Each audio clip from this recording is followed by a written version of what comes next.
Alison June Dickey lahir pada tanggal 1 Juli 1968. Dia adalah anak kedua dari 3 bersaudara dari pasangan Priscilla dan Joe Dickey. Dia dibesarkan di lingkungan kelas pekerja di Red Bank.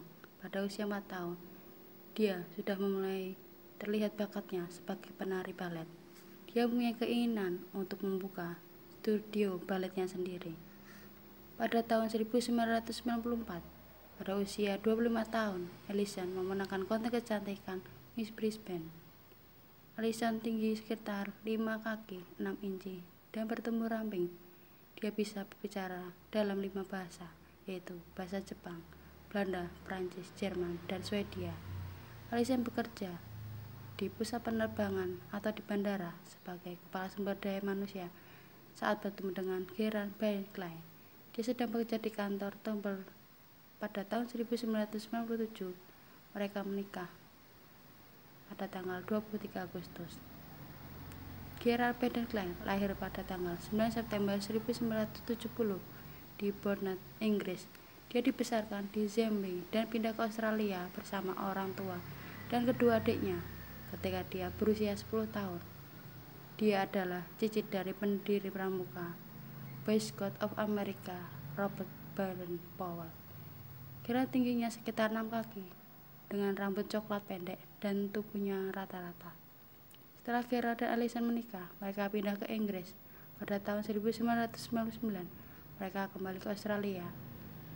Pada tahun 2004, Gerard dan Alison keduanya bekerja di Century Real Estate Company. Gerard Berkeley adalah direktur pelaksana.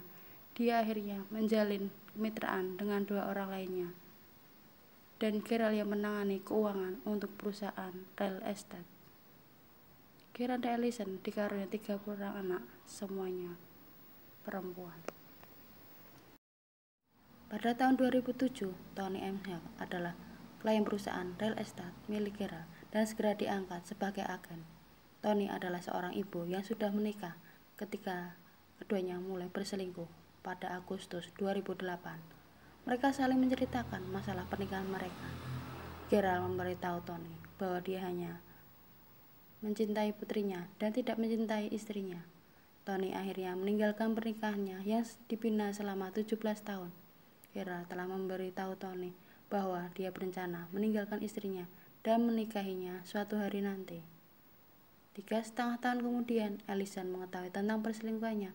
Hal ini tidak hanya mengakhiri perselingkuhan, tapi juga dengan Tony dipecat dari firma Century milik Gerald pada Oktober 2011.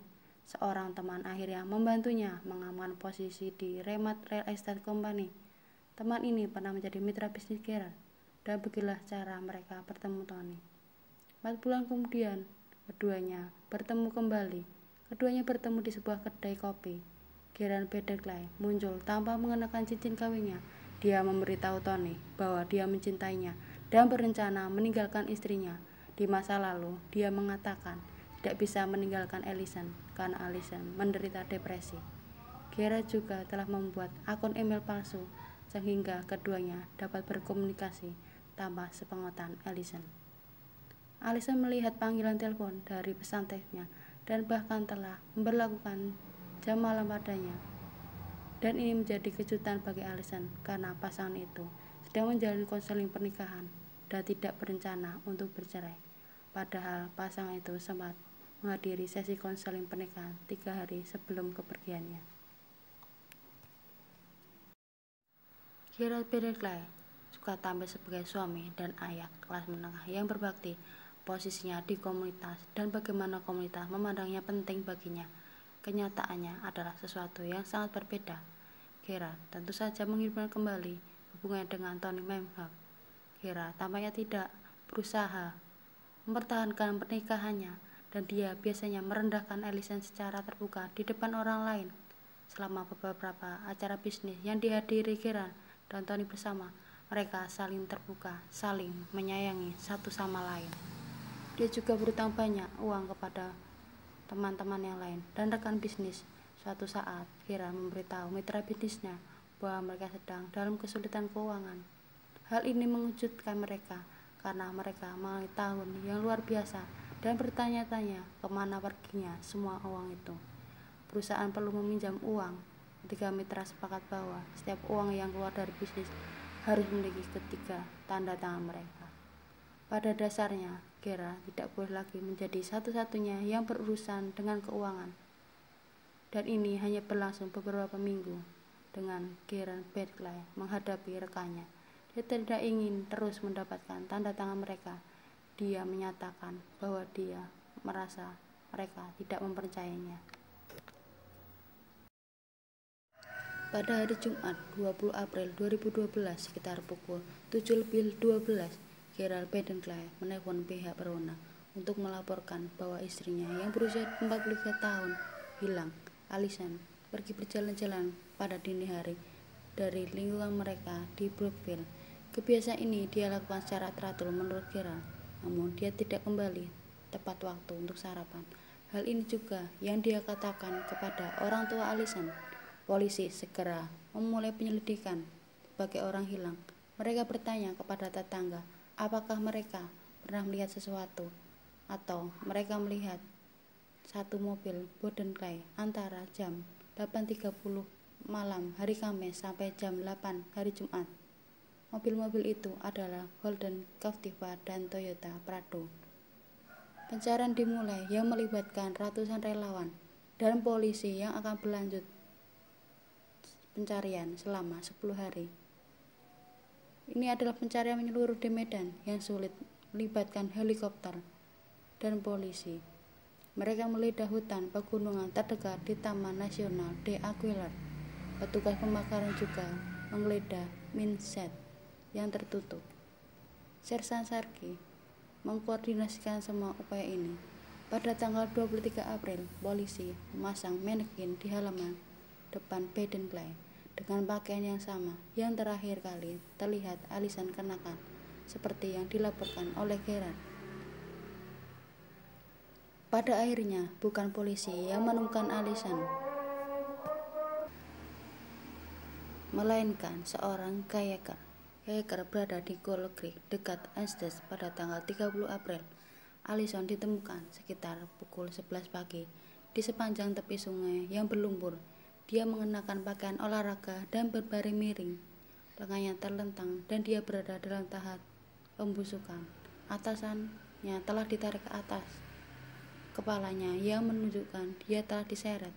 Identitas Allison dikonfirmasi melalui catatan gigi. Inspektur Mark Ainsworth memimpin penyelidikan atas pembunuhan Allison. Penyelidik menemukan banyak sekali bukti perselingkuhan Gerard dengan Tony. Belum lagi kesulitan keuangan yang dialami Gerard. Apa yang mereka temukan adalah bahwa pada tanggal 19 April Gerard berbicara dengan Tony sekitar jam 5 sore. Selama percakapan ini, dia memberitahu Tony bahwa dia dan Allison akan mengikuti pelatihan real estate yang sama keesokan harinya. Tony mempertanyakan hubungan mereka. Gerard meyakinkan bahwa dia berencana meninggalkan Allison dan bahwa dia mencari Tony. Dia bilang dia akan menikahinya. Tony menanyakan lebih spesifik tentang rencananya meninggalkan pernikahannya. Sebuah 60 menit Julius bertanya kepada Tony, apakah dia merasa Gerard yang menekannya menyebabkannya dia membunuh istrinya. Tony tidak merasa telah menekannya, dia telah bersabar selama bertahun-tahun dan tidak berencana untuk mengakhiri apa yang mereka miliki. Versi Gerard tentang apa yang terjadi di malam itu adalah bahwa Allison menonton televisi setelah anak-anaknya tidur. Allison mulai menanyanya tentang perselingkuhannya. Hal ini disarankan oleh penasihat pernikahan mereka. Setelah beberapa saat, Gerard bosan dengan pertanyaan itu. Dia pergi tidur, meninggalkan Allison di ruang tamu sekitar jam 10 malam. Dia mengklaim bahwa ketika dia bangun keesokan harinya, Allison sudah pergi. Pada pukul 7:15, dia menelpon 000. Dia tenang ketika dia menelpon. Ketika petugas pertama tiba di rumah dan melihatnya langsung, Gerard Berkeley, dia menelpon atasannya, Sersan Andrew Jackson. Alasannya, goresan besar yang terlihat segar di wajah Gerard. Ketika Sersan Jackson dan rekannya tiba, Mereka melihat seorang pria tua meletakkan penda debu di bagian belakang kendaraan. Pria ini ternyata adalah ayah Gerald. Gerald mengklaim bahwa goresan itu akibat kecelakaan bercukur.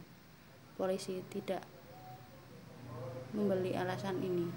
Lukanya lebih seperti goresan kuku. Seorang petugas di tempat kejadian tahu bahwa tanda itu tidak terlihat seperti kecelakaan bercukur.